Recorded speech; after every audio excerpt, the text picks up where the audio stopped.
Step out of the vehicle, now! Officer, this is my customer's car. I just finished repairs. I said out! Sir, I own Johnson's Auto Repair. I can prove.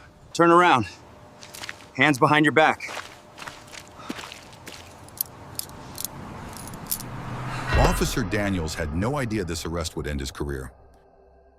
A few minutes earlier, Marcus Johnson wiped the grease from his hands.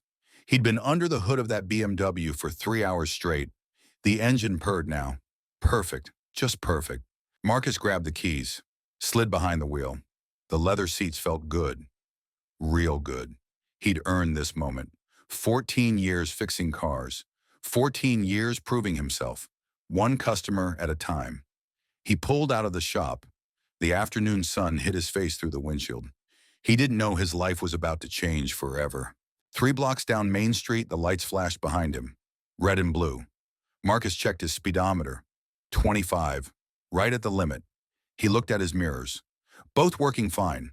His heart started beating faster. He'd done nothing wrong, but he knew. Deep in his gut, he knew. This wasn't going to be simple. Officer Daniels stepped out of his patrol car, his hand already on his belt, his face already set in that look. That look Marcus had seen his whole life. The look that said, "I've already decided who you are." Marcus kept his hands on the wheel, 10 and 2, just like his father taught him, just like he taught his own son. "License and registration," Daniel said, not asked, demanded, his voice flat, cold. "Yes, sir. I'm reaching for my wallet now. It's in my back pocket." Marcus moved slowly, carefully, every movement deliberate. Daniel's hand tightened on his belt. "Is this your car?" "I'm test driving it, sir. I own Johnson's Auto Repair on 5th Street. I just finished. I didn't ask for your life story. Is this your car?" Marcus felt that old familiar burn in his chest, that mix of anger and helplessness. But he breathed, in through his nose, out through his mouth. Stay calm, stay alive. "No, sir. It belongs to a customer, Mrs. Patterson. She brought it in this morning for—" "Step out of the vehicle." Daniels moved his hand to his weapon. "Now." "Sir, I can explain." "Out, now." And just like that, Marcus became guilty of driving while black. Marcus opened the door. Slow, his hands visible. He'd practiced this, not because he wanted to, because he had to, because his mother made him practice when he was 16, because his father practiced with him when he was 20, because this was survival. But something burned inside him now, something that said, "I've done this long enough." Daniels spun him around, pushed him against the hood. The metal was hot, burning through his work shirt. His hands got yanked behind his back. The cuffs bit into his wrists. "You're making a mistake," Marcus said, his voice steady, calm, even though everything inside him screamed, "Save it for the station." People stopped on the sidewalk, watching. Some pulled out their phones. Others just stared. Marcus saw their faces. Some looked concerned, some looked away. And some looked satisfied, like this confirmed what they'd always thought. But none of them knew. None of them could see what he saw every single day. Marcus had built his shop from nothing, from a dream in a toolbox his grandfather left him. He'd started in a garage smaller than most people's bathrooms, working 16-hour days, fixing cars other mechanics gave up on, learning, growing, earning trust one oil change at a time. His shop now, 6 employees, all local kids he'd trained himself. 3 of them had records. Nobody else would hire them. But Marcus saw what they could be, not what they'd been. He paid them fair, taught them right, gave them a second chance. And this morning, Mrs. Patterson had brought in her BMW, the one her late husband bought her, the one that meant everything to her. She'd been to 3 other shops. All of them said the same thing. Too expensive to fix. Time for a new car. But Marcus didn't give up. He never gave up. He found the problem. A sensor most mechanics wouldn't even check. Fixed it for a third of what others quoted. Mrs. Patterson cried when he called her, actually cried. Said he was an angel. Now he was in handcuffs, pressed against her car on a public street. And the worst part? This wasn't even the first time. At the station, Daniels shoved Marcus into a small room. Gray walls, one table, two chairs. The fluorescent lights hummed. That annoying buzz that gets inside your head. Sit. Marcus sat. The cuffs stayed on, his wrists already aching. He'd asked 3 times to make a phone call. 3 times ignored. Where'd you get the car? Daniels leaned against the wall, arms crossed. That same look on his face. I told you. I own Johnson's Auto Repair. I was test driving it after repairs. The owner is Mrs. Patricia Patterson. She lives on. You expect me to believe some old white lady lets you joyride her BMW? There it was, out in the open. No pretense, no hiding. Marcus felt his jaw tighten, felt every muscle in his body want to explode. But he'd learned. Oh, he'd learned. You don't win by losing control. You win by staying smarter than they expect. Call her, Marcus said. Her number's in my phone, in my pocket, where you put it. Daniels smirked. We'll get around to it. 2 hours passed, then 3. Marcus knew what this was. This was the game. Make him sweat, make him nervous, make him crack. Hope he'd say something, anything. Give them a reason to make this stick. But Marcus had been playing this game his whole life. And he was tired, so tired. But he wasn't broken. When he was 8, a teacher accused him of stealing another kid's lunch money. He didn't do it.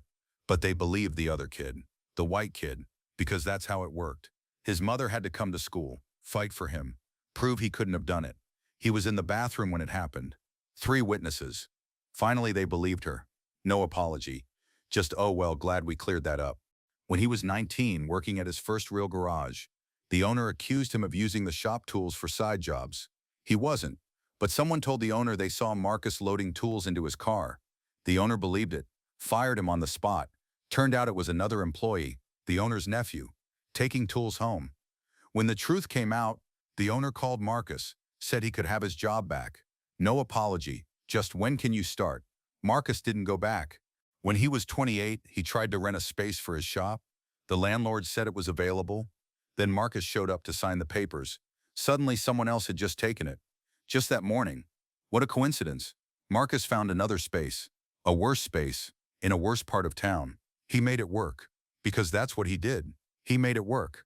Ever been judged before someone even knew your name? Drop a comment. I bet you have a story too. And now at 42, sitting in this interrogation room, he realized something. He was done making it work on their terms. The door opened. A different officer walked in. Older, gray hair, tired eyes. He looked at Marcus, then at Daniels. Why is this man still in cuffs? He stole a vehicle, Sergeant. I caught him. Did you verify his story? Daniels shifted his weight. I was getting to. Did you verify his story? Silence. The sergeant unlocked Marcus's cuffs. The relief in his wrist was immediate, but the pain in his chest, that stayed. I'm Sergeant Morrison. I apologize for the delay. We're calling Mrs. Patterson now. Finally.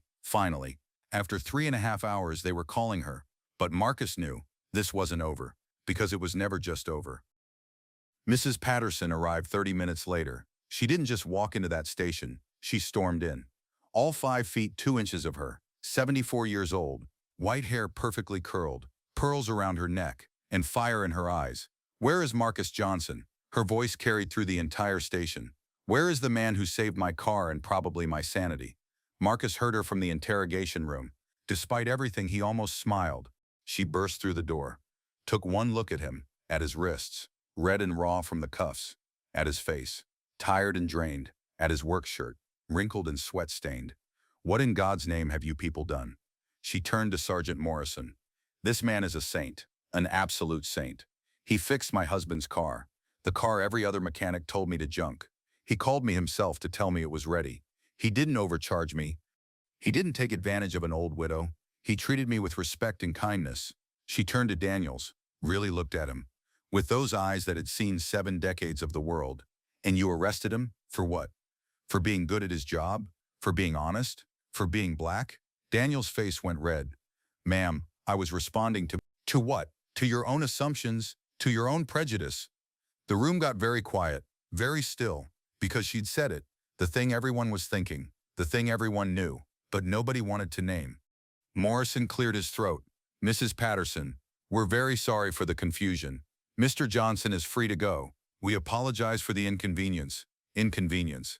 That word hung in the air, Like it was just a small mistake, just a little mix-up.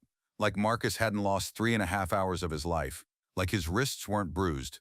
Like his dignity hadn't been stepped on. Like his employees weren't probably worried sick.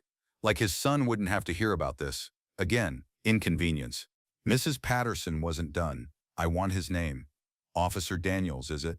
I want to file a formal complaint, and I want to speak to whoever's in charge of this department. Ma'am, that won't be necessary. It's very necessary. Because if this happened to Marcus, who's the most upstanding person I know, then it's happening to others, and it needs to stop. Marcus stood up, slowly. His body ached, not from the arrest, from the weight of carrying this, again, and again, and again. Thank you, Mrs. Patterson, he said, his voice quiet, but I just want to go home. She looked at him, really looked at him, and something passed between them, an understanding. She saw his tiredness, not physical, spiritual, soul deep. No, she said, firm, kind, but firm. Not this time. This time, we fight back. And in that moment, Marcus felt something shift, something he hadn't felt in years. Hope. Mrs. Patterson didn't just file a complaint. She called the local newspaper. She called the TV station. She called her lawyer. She called every friend she had. And she had a lot of friends. By the next morning, Marcus's story was everywhere. But here's the thing about stories like this. They spark something. Something bigger than one man, bigger than one arrest. They spark memories. They spark voices. They spark other people finally saying, me too. This happened to me too. A teacher came forward, said Daniels had pulled over her nephew last year, threw him against a car for matching a description. The description? Black male, early 20s, in a town with 2,000 black men in their 20s. A store owner came forward, said Daniels had harassed his customers, accused them of shoplifting, with no evidence, just suspicion, just assumptions, just prejudice. A retired veteran came forward, 80 years old, served in Vietnam, said Daniels had pulled him over 6 times in 2 years. 6 times, always finding some excuse, never giving a ticket, just making a point, just reminding him, I'm watching you. The truth wasn't just coming out, it was flooding out. The police department launched an investigation, found Daniels had a pattern, a history, complaints buried, reports ignored, protected, because that's how the system worked. Protect its own, but not this time. Mrs. Patterson made sure of that. She showed up to every city council meeting. She brought Marcus with her. She brought the others with her. She didn't let them sweep this under the rug. She didn't let them make this about one bad apple. She made them see the tree, the whole rotten tree. 3 months later, Daniels was fired. Not suspended, not reassigned, fired. And the department, they implemented new training, real training, about bias, about community, about seeing people as people. Was it perfect? No. Would it fix everything? No. But it was a start, and sometimes, a start is everything. Marcus stood in his shop 6 months later, the same shop he'd built from nothing, but it felt different now, bigger, not in size, in meaning. His story had brought customers, new customers, people who wanted to support him, people who saw him, really saw him. But more than that, it brought young men, young black men, asking if he was hiring, asking if he could teach them, asking if they could learn from him. Marcus hired 3 more. His shop wasn't big enough, really, but he made room, because he remembered. He remembered being 19 and fired for something he didn't do. He remembered every door that closed in his face. And he'd promised himself, if he ever got the chance, he'd open doors, not close them. One afternoon, a kid came in, 18, maybe 19, nervous, hands shaking, a record, drugs, nothing violent, just stupid, just young, just made bad choices in a world that didn't give him many good ones. I heard you give people chances, the kid said. I need one. I'm good with my hands. I'm willing to learn. I'll work hard. I just need someone to believe in me. Marcus saw himself in that kid's eyes, saw every time he'd asked for a chance, every time he'd had to prove he was worth more than what people assumed. He handed the kid a rag, clean bay 3, show me you'll show up, then we'll talk. The kid's eyes lit up. Really? Just like that. Just like that. Because that's what overcoming prejudice looks like, not just surviving it, but refusing to let it make you small, refusing to let it stop you from being the person you needed when you were down. Marcus thought about that day in handcuffs, that day pressed against a hot hood, That day, feeling helpless and small and angry and tired, he could have let it break him, let it make him bitter, let it convince him the world was too rotten to fight for. But Mrs. Patterson showed him something. She showed him that allies matter, that speaking up matters, that fighting back matters. Not with fists, not with violence, but with truth, with persistence, with refusing to accept that's just how it is. And the community showed him something too. They showed him he wasn't alone, that his story was their story, that his fight was their fight. The system changed. A little, not enough, but a little. And a little meant someone else might not get thrown in handcuffs for test driving a car they fixed. A little meant someone else might get believed.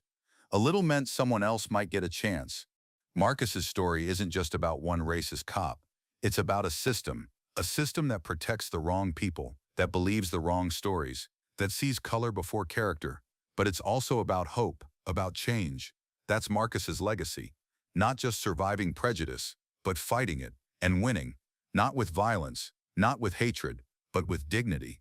With the stubborn refusal to be anything less than who he is. A good man who deserved better, who demanded better, who got better for himself and for everyone who comes after him. So what about you? What's your story? Drop it in the comments below. And if this one hit home, stick around. There's more truth where this came from, more stories that need telling, more voices that need hearing. Don't go anywhere. This is just the beginning.